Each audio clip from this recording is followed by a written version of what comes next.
Good morning, 7th graders. That's awesome. Are you excited? That wasn't very, I didn't hear consensus. Are you excited? Yeah! Congratulations for getting this far. We hope you had a blast working through your projects in the Ice House program. Would you say yeah, you had fun? Yeah! Cool. So I know some of you are super excited and you know this is going to be a blast up here, and I know some of you are nervous, but please understand, everybody that is here needs to know what you know. So please share your information, it's very important. And I want to say welcome to everybody else here. I'm Beth Zimmer, I'm with the Innovation Collaborative. So the Innovation Collaborative is actually a social impact entrepreneurial venture. Anyone know what that is? So we're solving community problems. So like a lot of you here in your projects that I saw at your school events, you're solving community problems. So that's called social impact entrepreneurship. So the community problem we're solving is to help create an environment that's much more supportive of entrepreneurship. Thus bringing the Ice House program to Erie for you to enjoy. So welcome, we're gonna move right into the program, but quickly I wanna recognize a few folks. Last year was our first year to have Ice House in our public schools in 7th grade, thanks to B. Habersky's Drive and the school district's administrators and faculty. Congratulations to them. And the United Way saw the vision and actually funded the first year pilot. So if you're here with the United Way, I know students, if you can't see them, they're up in here. Thank you very much.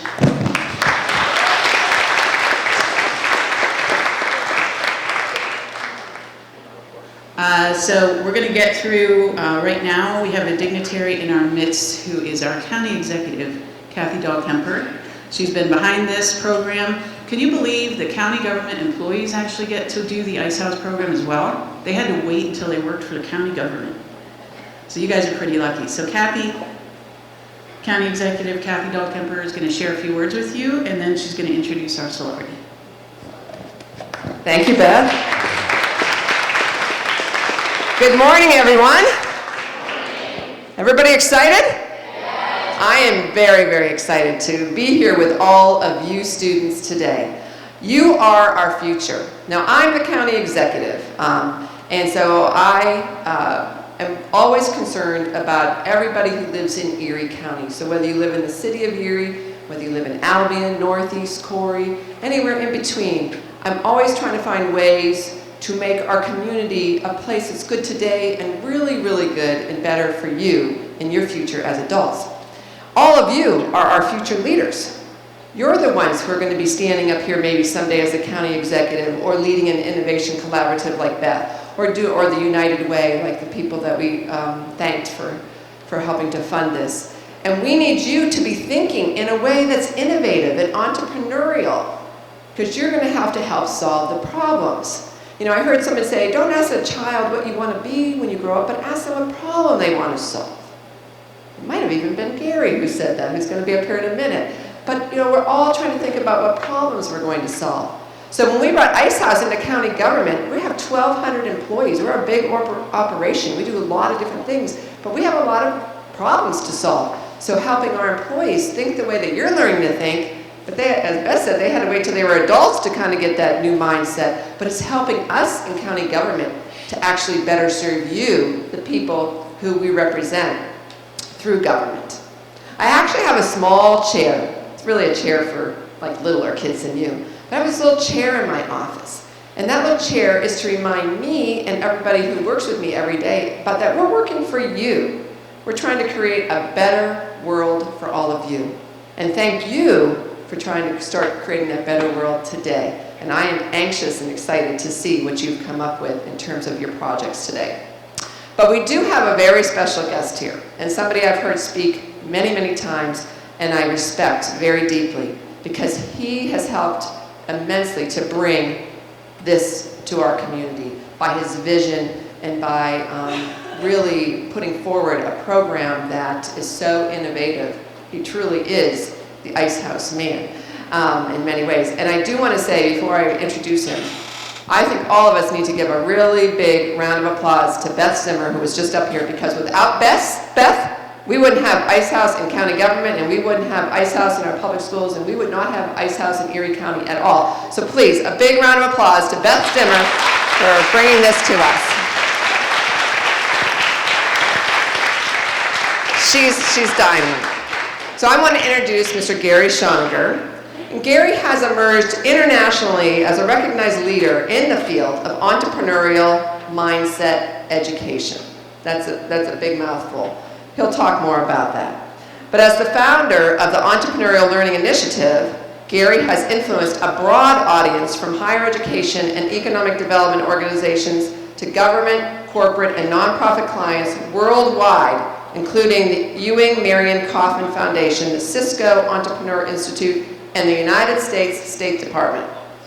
Gary has led the development of the Ice House Entrepreneurship Program, which has been recognized, I'll turn my page here, by Kauffman Foundation as redefining entrepreneurship education in classrooms and communities around the world. And he does travel around the world doing what he's going to do here today for all of you.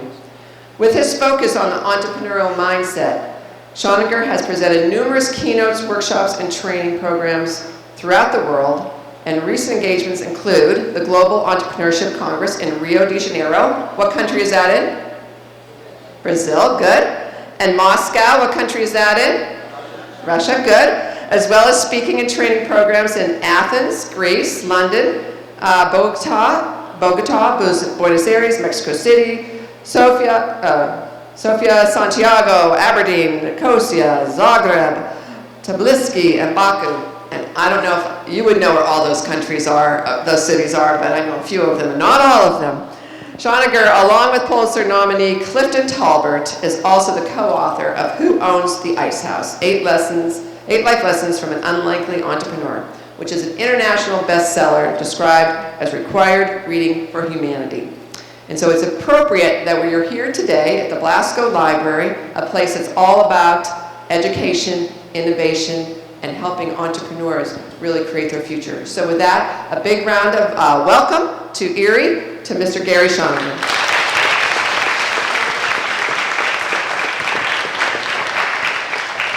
Good morning. How you guys doing? Good. Good. You guys excited to be here? Yeah. Awesome. How'd you like the Ice House program? Good. You guys want to change the world? Yeah. Awesome. The world needs changing, right? It's great. Great.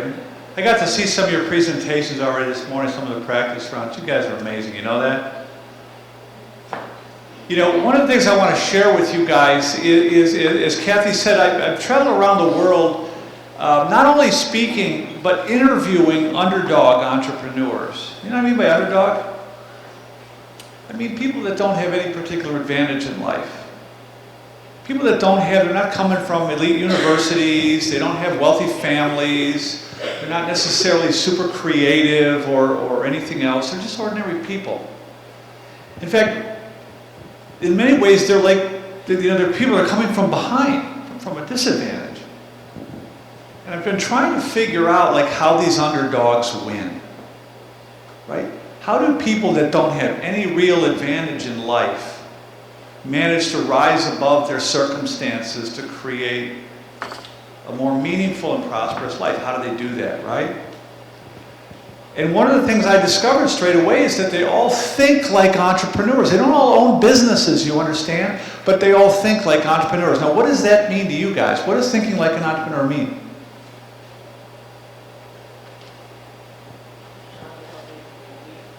That's right. Trying to help your community. It's about trying to solve problems for other people, right? It's a real simple formula that people overlook. And what's the common denominator in the way entrepreneurs think is they have a deeply held belief that it's up to me to figure out how to use my interest and my ability in a way that helps solve problems for other people. And the more problems I can solve for other people, the better off I'm going to be. That's what entrepreneurship's all about, right? And so I wanted to tell you guys a little story about a 12-year-old kid. I never met him. His name is Robert. I met his dad on a flight to Argentina. Sitting next to his father, and his dad told me about his 12-year-old son. How old are you guys, 13? All right, this kid's 12. His name is Robert. And Robert came to his dad and he said, Dad, I need $400 for the new Sony PlayStation. But wait a minute, let me stop. Here's how his dad explained to me, Robert. He said, look, I told him what I do, entrepreneurship. And his dad said, He looked at me and he said, I got a 12-year-old son. And he paused for a second. You know what the next word out of his mouth was? Lazy. Whoa, right? He explains to this kid with one word, lazy. He said, my son wants to play video games. That's all he wants to do is play video games. It drives me nuts. His son came to him and he said, Dad, I need $400 for the new Sony PlayStation. And his dad said, no way. You want $400? You got to figure out how to earn it. And the kid said to his dad, he said, Dad, I'm 12. How am I going to earn $400? And so the dad said, okay, let's start thinking about that, right? Well, the kid liked to do stuff like with woodworking, like, making stuff out of wood. So they came up with an idea. They're going to build birdhouses, and they're going to sell birdhouses to people in the neighborhood, right? And they looked online, they found a little plan, they figured out what they needed, they went up to Home Depot, they bought some lumber and a couple of tools or whatever, and they started making birdhouses, right? So the kid's in the garage, and he's sawing the first pieces of wood, and he's hammering and nailing and drilling, and his 15-year-old sister comes in the garage, and she said, what are you doing? And he said, I'm making birdhouses.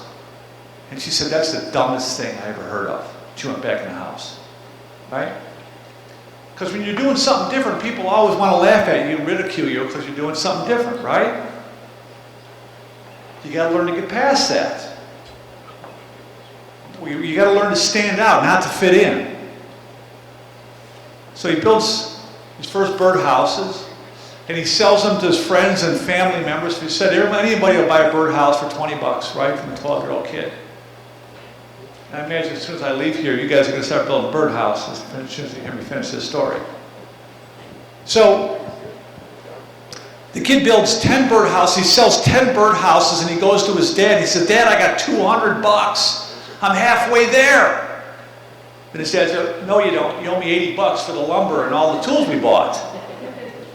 Right? And the kid went, oh my, that's how the world works. You guys are already figuring that out in your ice house projects, right? So, for the parents in the room, the dad was smart not to take the first $80.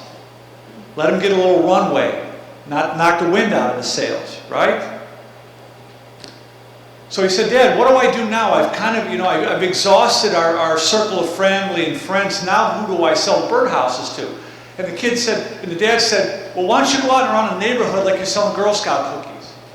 Bring a sample with you. Show them the birdhouse. You can take an order, have a little order sheet, take the deposit or whatever, and then you can, okay, I'll do that. So he does that, right? He goes out in the neighborhood knocking on doors, and he's probably willing to do that because he already sold 10 birdhouses. He knows he can sell them. You with me? Okay, very important.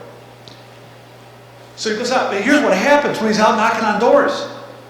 He runs into some of his schoolmates, and now they start teasing him. They're calling him Birdhouse Boy. Right? You can imagine how that goes in school. Not great, right? But because he's already sold some birdhouses, he doesn't care. He keeps going. You know what his dad told me? He said, little Robert went right past $400. And he forgot all about Sony PlayStation. He's no longer interested in playing video games. He's now online. He's searching, trying to understand bird habitat and different species and habitats and their behavior so he can figure out different kinds of birdhouses that different people would be interested in. Right? That's the power of entrepreneurship. I want to say something to you guys, and I don't know if this is going to register with you or not, but I'm going to take a flyer, right? Maybe the grown-ups in the room will be listening too. Just saying. So, you guys show up in school, right? And you kind of get this message like you're here to learn about how the world is, right? Like we're going to bring you into the logic of the world and teach you how things are. What we're not telling you, that we need to be telling you guys, is here's the logic of the present world. but it's kind of messed up. And we need you guys to figure out how to make it better. We need you guys how to see what we can't see, because the older generation were too steeped in it to be able to see it. And what we need you guys to do is figure out, yeah, this is how the world is. But we need to also tell you guys, you need to make it better. It's not just your job to find a place and fit in. It's your job to figure out how to use your interests and your abilities to solve problems for other people. Thank you.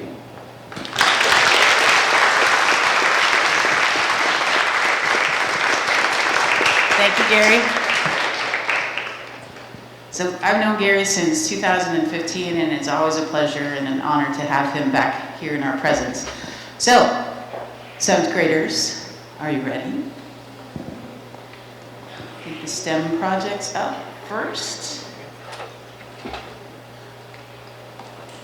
STEM fair from Strong Vincent. Oliver, Mara, Maura, and Michael.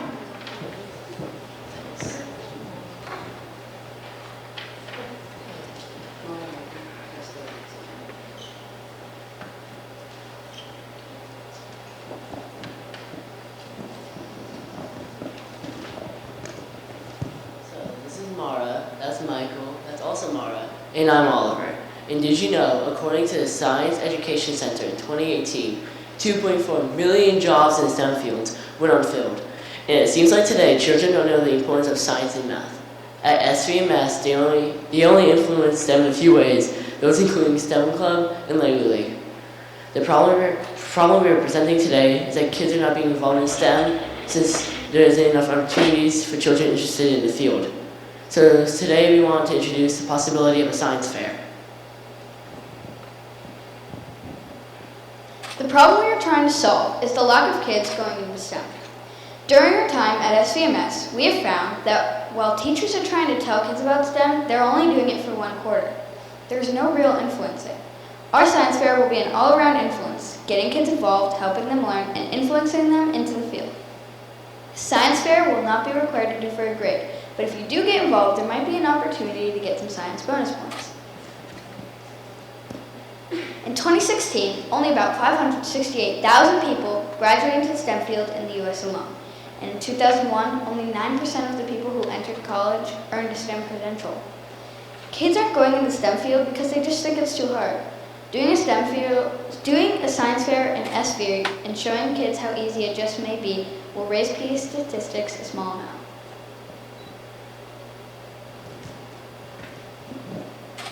"18 out of 20 people that we interviewed said that this was a problem. Most of the people said that so many jobs and opportunities are a part of STEM, so we need to find a solution to this problem. We got answers that say that this needs to be solved, or jobs will go unfilled. The people who have this problem are very diverse, from students to parents to STEM departments, and we need something to help them all. We got answers that showed that people in our community needed this problem solved.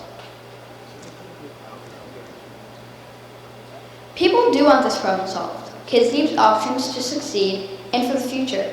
Kids also may stay out of trouble if they get involved in more STEM activities after school.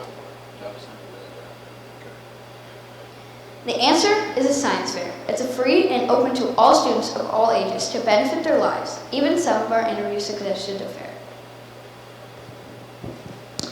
Many people have this problem, mostly students and the people involved with them. Today, parents want their kids to get off electronics and focus more on enrichment activities. Students are lacking in STEM enrichment activities. Kids who like science and math don't have enough opportunity to thrive outside of the classroom. People we can always connect with are teachers because they want them to become involved and interested.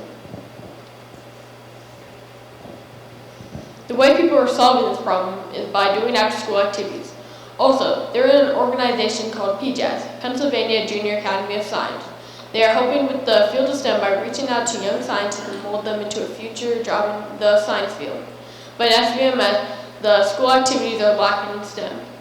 But as you can see, PJAS is trying to make our community a better place. As you can see in this slide, it's proven that STEM is our future by between 2020. The amount of biomedical engineering increased by a whopping 62%. Our solution is to have a science fair. Our science fair will be to influence, learn, and become. Influence STEM, learn about all the options, and become involved in the field. There will be a yearly fair. Rules will be explained in plans and with student council. If our first fair goes smoothly, then we'll probably do another one. People such as Ms. Lazenby, Mr. Lewis, Ms. Blakeslee, and Mr. Bryant at our school will be asked to talk about and influence science, math, technology, and engineering. Prizes will be given to winners and runner-ups, and we will print out participation certificates for others. Our solution will be different because it will be more hands-on. The only STEM-related activities in our school are STEM Club and Lego League. This science fair will give an extra opportunity to the students interested in STEM. People will not need to pay for our solution. The only money needed is for the child's project.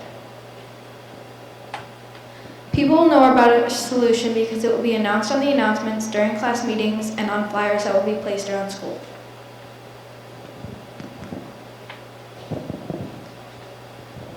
The students will research a topic on a specific theme and organize it on a chalkboard or on a plain poster board. They will display their observations, their hypotheses, their variables, and the results. Kind of like an improved design project. The student body and principals will work with us to completely plan out the science fair. They would also spread a message at class meetings, on announcements, and on flyers. This problem is worth solving since tons of jobs in the STEM fields make a good salary, but people don't take the opportunity since they don't know much about the field since they haven't learned about STEM at an early age.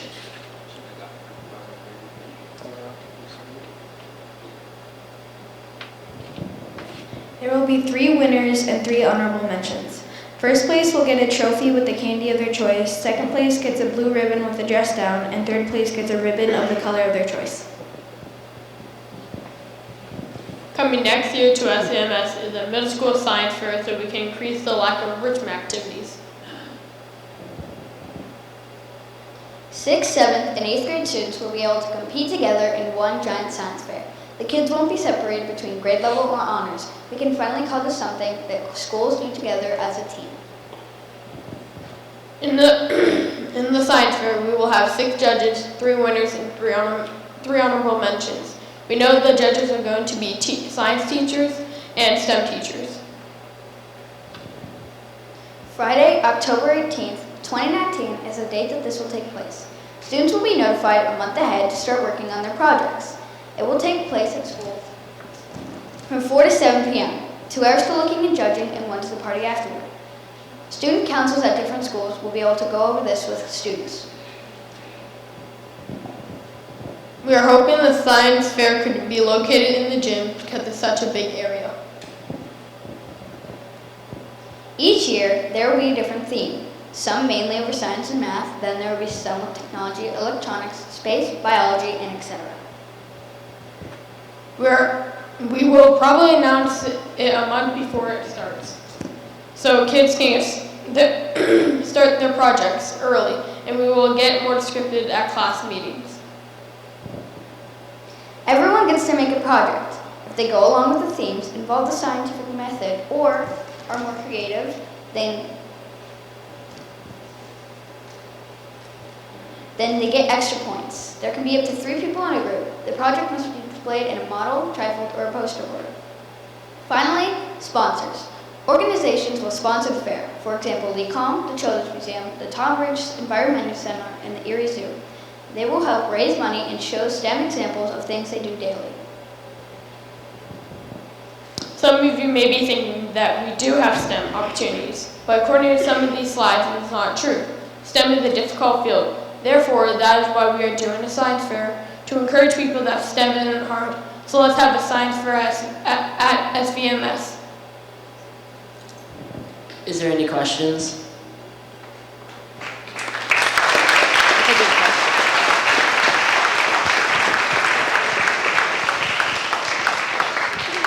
Are there any questions out there? I have a question. Is the science fair going to be open to people like us that want to come and see what you guys are creating? Cool. October 18th. Great work. Thank you. Our next team hails from Wilson Middle School. Affordable earthquake housing. Tristan, Andrea, Haley. Did I get y'all?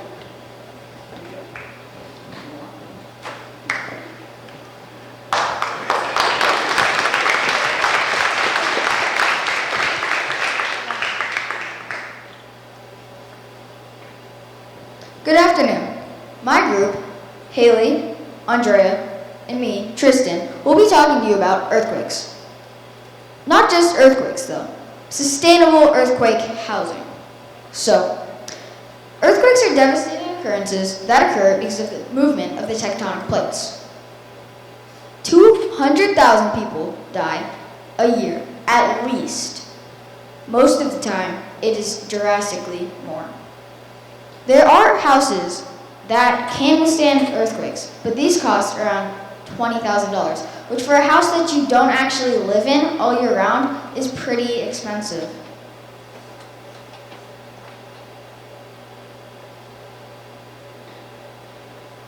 So the problem we have here is that 3,100,000 people each year lose their home from an earthquake. 200,000 die and 330,000 are injured. Places with this problem are Indonesia, Turkey, Mexico, El Salvador, Philippines, Pakistan, Nepal, and more. Current solution. Our current solution is earthquake-proof houses that cost around $20,000. Proposed solution. Our proposed solution is we are going to make affordable, sustainable earthquake-proof houses.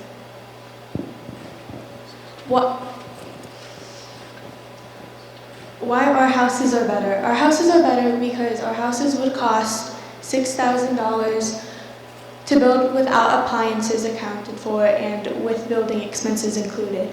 They would be 75 square feet and they would be earthquake proof, and we would sell them for $9,000, which is $11,000 cheaper than the earthquake proof houses that are already made. Now, 75 square feet might sound like a small house, but once again, an earthquake-proof house is not the house you live in. So when an earthquake does occur, that is where you will go, like for a safe haven, perhaps. So we did a survey, and we surveyed 155 people. 50 of these 150 people agreed that our idea is good. 5 disagreed. That is a 97% rate of people who agreed with our idea.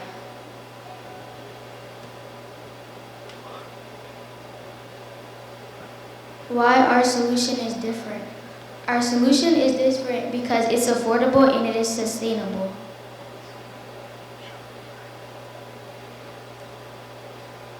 Why people will pay for it. People will pay for it because they will save money. They will be safe. How potential customers will know about our solution? Our website, ads, billboards, and the government. How potential customers will purchase our solution? Through our website. Why they will buy our solution. So, people will buy our solution because they will stay safe. They won't have to buy a new house after every single time an earthquake occurs. And it costs less money. Thank you for listening to our presentation. Does anybody have any questions? Okay, his question was, what will the houses be made of? We were thinking of steel, wood, and so the steel would be for the main frame of the house, and the wood is for the brackets. Wood is better for the brackets because it expands and decreases in size. Steel would not work for the brackets because it does not expand, so it would just make the house fall down quicker. Any other questions? Yep. His question was, could you guys build it in your backyard? Yes, you could.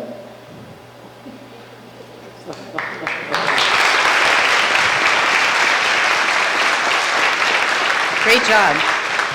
Once again, thank you. Thank you. Next up, we have from East Middle School, Alex, Mikhail, Andrew, and Cristobal. Landscaping.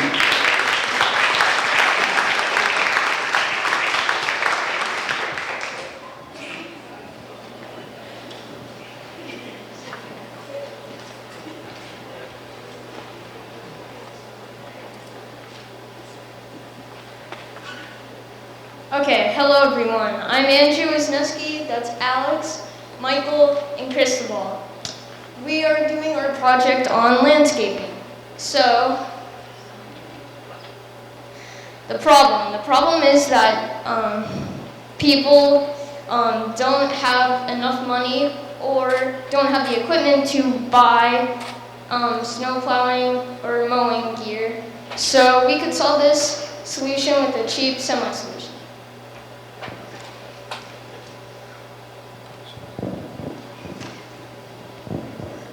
Solution, a business.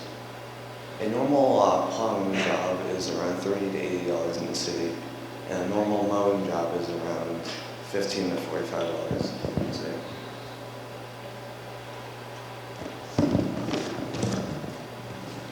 Manual work for a large driveway, a sidewalk and porch will cost around $50 per hour, but we're going to need equipment, so we're going to get one of those good sturdy $31 shovels. Mechanical work, which is snowplower, will cost around $550.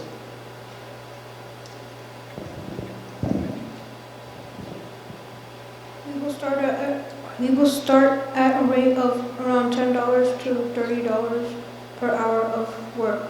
After 9 hours of total client work, we will pay off the debt of $270 for basic equipment. And average lawn mowing prices range from about $30 to $80 per visit, depending on square footage and large cutting projects. According to cost helpers, and the cost for one worker to shovel or snow blow can cost between $25 to $75 an hour. This is our feedback. I will only pay if it's a little bit cheaper than others. Some said it matters how much you charge for the size of the lawn. And my teacher, Mr. Lingo, said he'll allow us to cut it only if we charge low and if it's not too far from his house. We could start a club at school to keep this going. Any questions?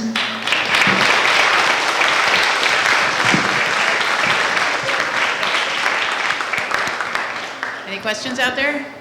Yes. Gentlemen, do you know that Erie High School has a landscaping lab? And we're more than happy to have you sign up for that so that you can learn how to be landscapers. How's that? Okay, thank you. Gary? So if you guys thought about like how you can borrow a lawnmower rather than buy it so you can get started right now? Yeah. Right? Good. Good job.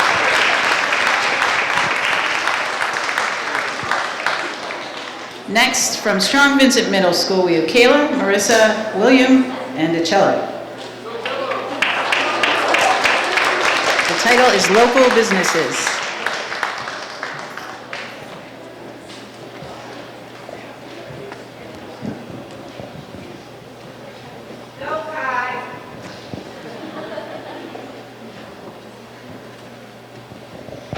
Amazon, Walmart, Target, Tops. Costco. How many of you have shopped at these companies? Now, Press, Trellis, The Juice Jar, Teresa's. How many of you have shopped at these stores?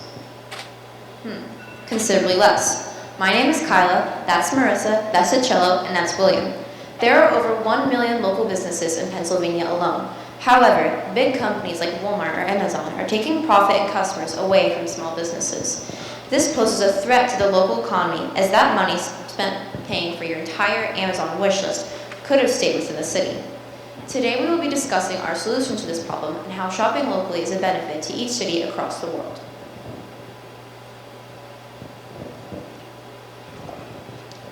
There's many small businesses in Erie like Prest, Bookstore by Romelo's. They are all being taken over by larger corporations like Walmart, Amazon, and other online businesses.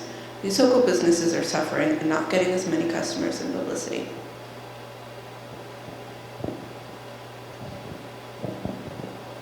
We interviewed 5 local businesses, including Teresa's, Trellis, Popluck, The Juice Jar, and Prest. The first question we asked was, do you believe that local businesses not getting enough publicity is a problem in our community? D. Allen from Prest said yes, absolutely. Next we asked, who has this problem? Mr. Heasley, the co-owner of Teresa's, said Ma and Pa restaurants are risen.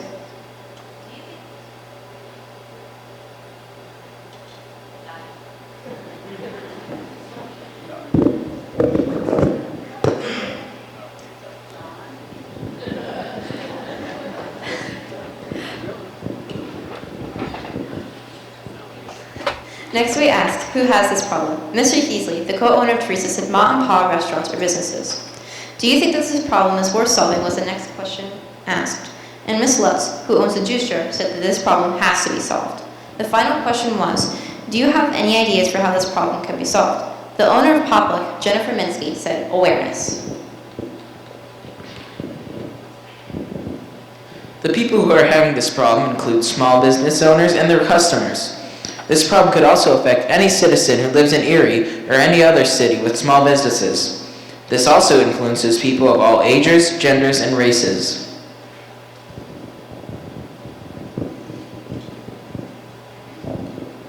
Here's some statistics about Amazon. About 95 million people have Amazon Prime in the US alone. Prime members typically spend $2,486 yearly on top of the $119 they spend just to have Prime. As you can see on the left, people with Prime typically spend about 4.6 times as much as people without Prime. On the right, you can see for every $100 spent at a local business, $45 stays in the local economy while $55 leaves. But at a chain realtor, $13 stays in the economy while $87 leaves.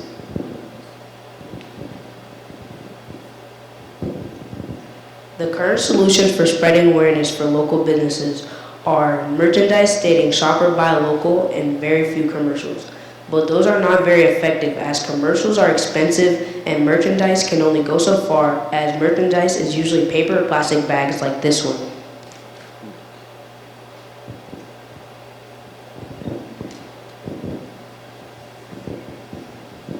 The solution we created is called the Erie Local Business Fair. This fair will take place in Perry Square and will consist of the local businesses that wish to participate. There will be tents where the businesses can set up and show off their products that customers can buy. The fair will also have games like cornhole or ring toss. There can be face painting and other attractions for kids. The prizes for games can be coupons along with stuffed animals that people can donate. Also, people can donate tents for the businesses and volunteer to help at stands, as local businesses may not have enough employees. People who donate tents or volunteer will receive extra coupons and discounts. Attending this fair is completely free, but buying products or playing games will cost money. Not only will our solution consist of a fair, there will also be week-long discounts at participating stores. There will be discounts like an all-day happy hour and more. Also, there will be more advertisements like posters, flyers, radio advertisements, and social media posts. So, our solution will consist of a fair/fundraiser along with discounts and advertisements. Everyone who drives in the city of Erie knows that parking in downtown can be a major pain. Since the fair would take place in Perry Square, which is in downtown Erie, we decided to include easier parking as part of our solution. Streets can be blocked off by police and a shuttle service can be provided to drive people attending the fair from a different area where they can park their cars.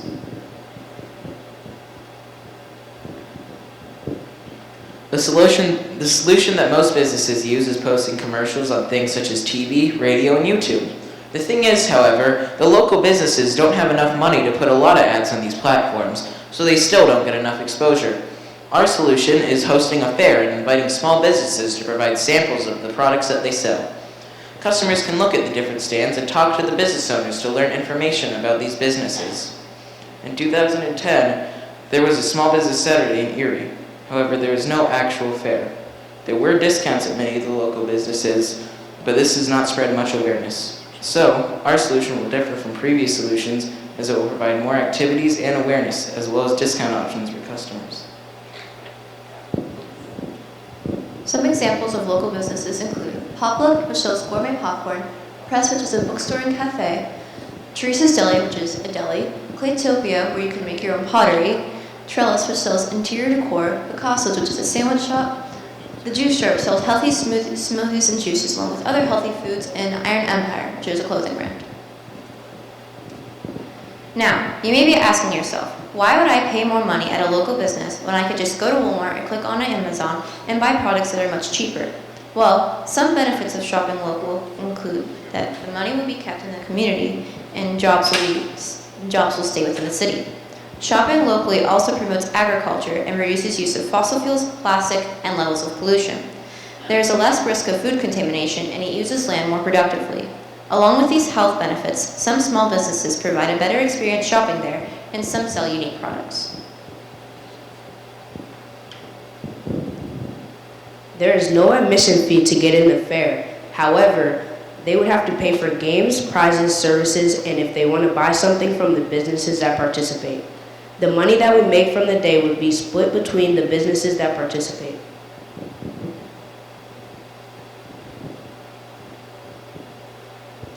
To promote our fair, we can talk to different radio hosts and get advertisements up on their shows. We can set up information stands downtown where lots of people hang out, and we can also give out flyers around the same areas.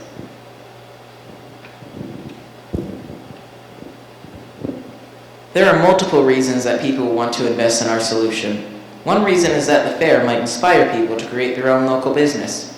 This will help continue to improve the local economy.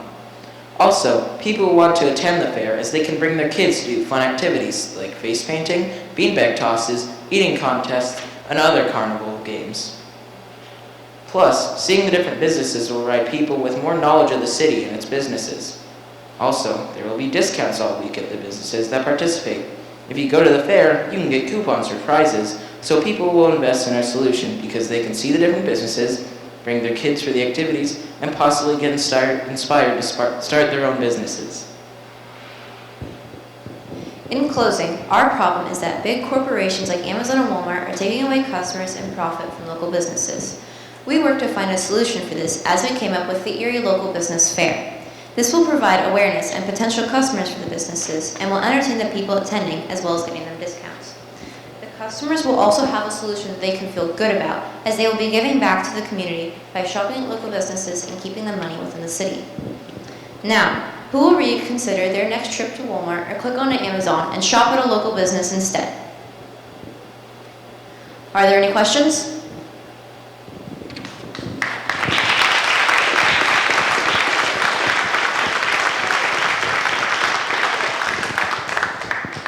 I think I saw a couple questions, actually.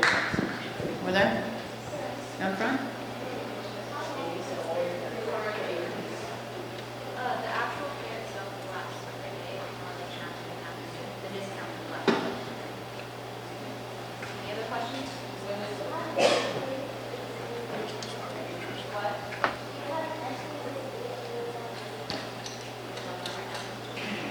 You may not have noticed this, but our mayor has snuck in, so he heard your presentation. Maybe you should have a conversation with him after. Welcome, Mayor Schember. Thank you. Good job.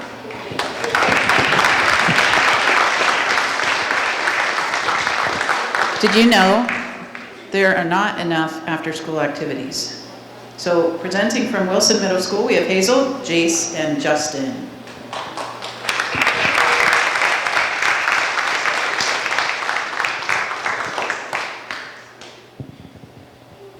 Good morning. My name is Jace Braggins, and these are my partners, Justin and Hazel. Today we're going to tell you about our project, Too Much Free Time. Have you ever been interested in something but nowhere to go and nobody to share it with? Some students are feeling left out of the after-school fun. Many schools offer multiple sports teams, but are lacking non-athletic clubs. Middle schoolers need to find something to do after school. The Erie Public Schools District statistics show that about 53% of students participate in after-school activities. So that means that half of the students are just walking home after school.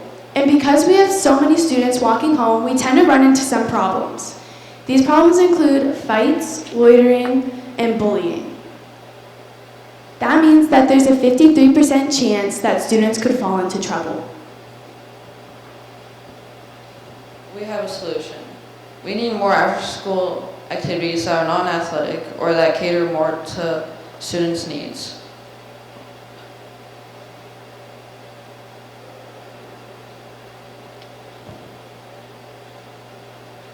We asked 3 people from our school. One of them was Mr. Skindell, which he coaches sports teams.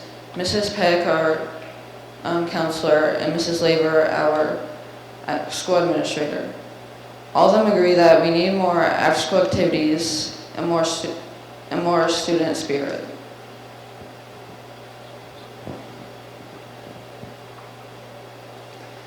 So, we surveyed 54 students from 6th through 8th grade, randomly selected, to see who would join our would-be clubs. Out of the 54 students, 73% of them said they would join. And then we gave examples of some clubs that could be some new clubs, which are cooking club, a pep squad, a chess club, a digital gaming club, and a comic book drawing club. Out of the students we asked if they would join, 85% of them said they would join one of those clubs. Now you might be wondering, how are we going to pay for it? Well, here is how. School organizations come into our schools and use areas that we could use to host student clubs. So now we're going to start renting out our areas because, like I said, they're taking spots that we could use. And our schools do dress down days for $1. So we could do more of those and maybe another color wars. And at our schools, we have to wear uniforms. So naturally, students want to dress down as much as possible. The statistics show that 92% of the students dress down on dress down days. Thank you for listening. If you have any questions or concerns, we'd be happy to answer them. Questions?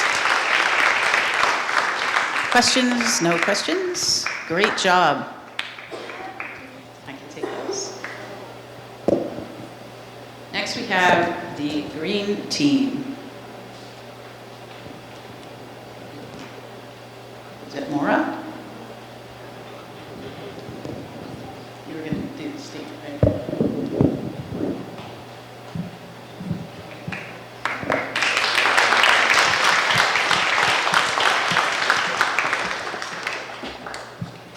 Hi, my name is Kinara Babaker, and my project is based on the green team.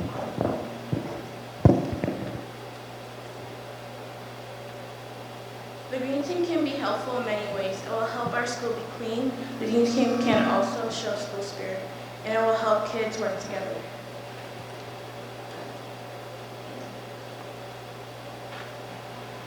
The program will show teamwork. Students will work together to get things done.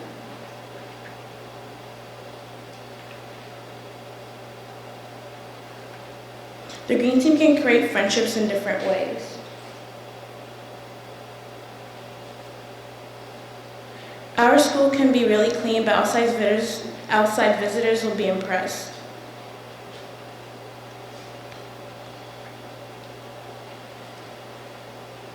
The green team can be fun. We can make it a competition to see which class will recycle the most, and we can have different rewards for the winners. You can win by participating in the activity. The class that recycles more papers than the rest of the classes wins. You can also bring in cans to raise money for the school and community. or you can help clean around the building and inside of the school building.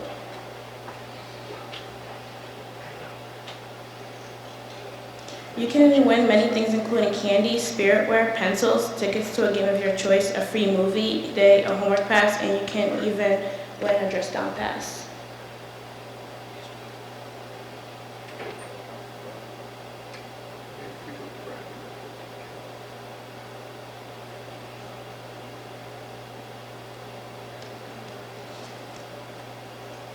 Other schools would be involved, and they would try to compete to see which school shows the most school spirit or recycles the most.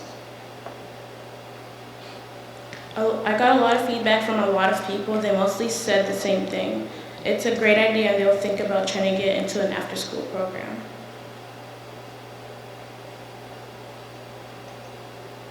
The after-school program can help clean up the building, and it can empty out the recycling bins and sort it into categories. We can also go outside and clean around the building.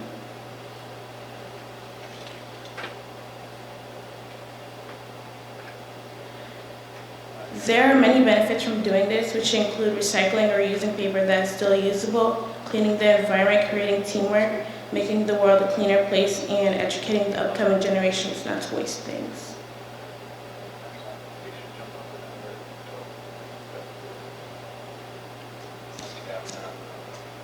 We can also plant plants around our community and school, like flowers and stuff.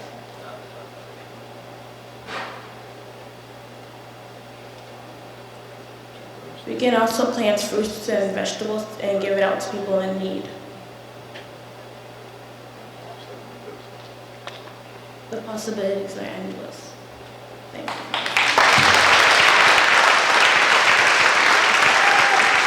Great job.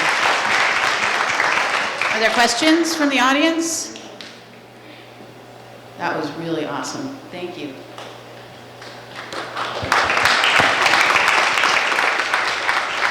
So congratulations to all of you. It's so awesome to see how smart and caring our future leaders are. Why don't you all stand up and give yourselves a standing ovation?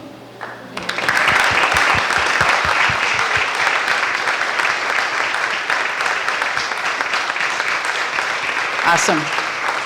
So a couple other things I just wanted to point out. From a recognition perspective, our superintendent of Erie City Schools is here, Mr. Brian Polito. Thank you for being here. Mayor Schember, as I said, had arrived earlier. Are you interested in saying a couple things? You want me to? Sure, and while you're on your way down, I just want to recognize IU5. Carol Unseld is here, has been key in the leadership of integrating the Ice House program here at the city schools, but also in other school districts throughout the county. So, Carol, thank you.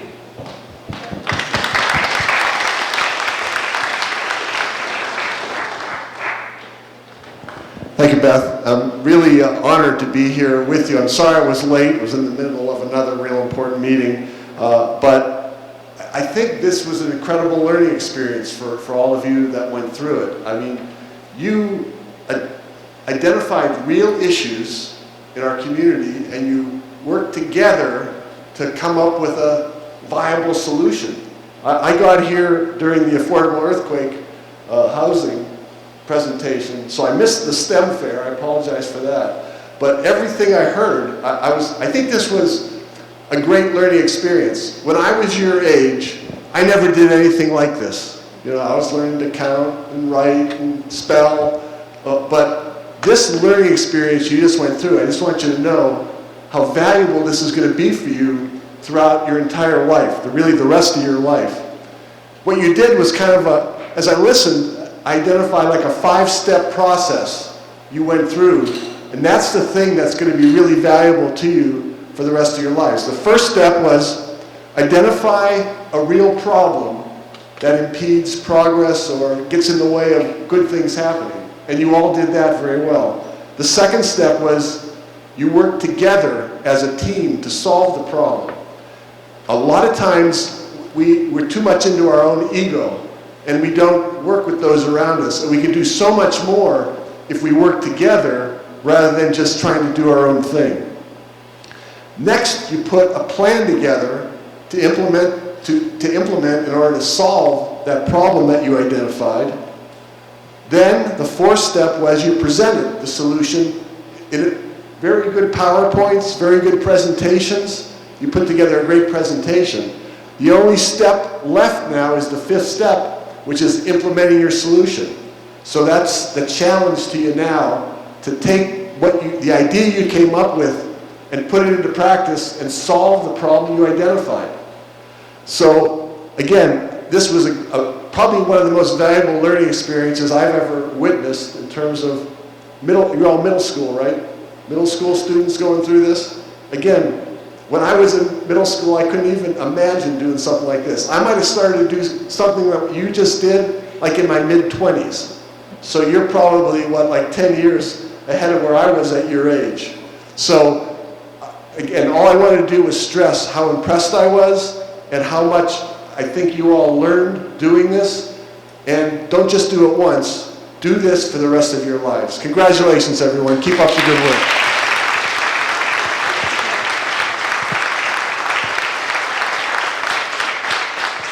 So hopefully everybody's super energized now for the trade show. So when you leave here and head out into the lobby area, you'll see a bunch of trifolds, but also in the Admiral room, right next to, kind of diagonal from the snack bar, is the Admiral room, where there are several trifolds for display for you to see, and the students will be there to answer your questions, tell you about the problems they're solving, and then the students get treated to lunch with Gary at Ricardo's. So, congratulations all again. Thanks for being here. Enjoy the trade show.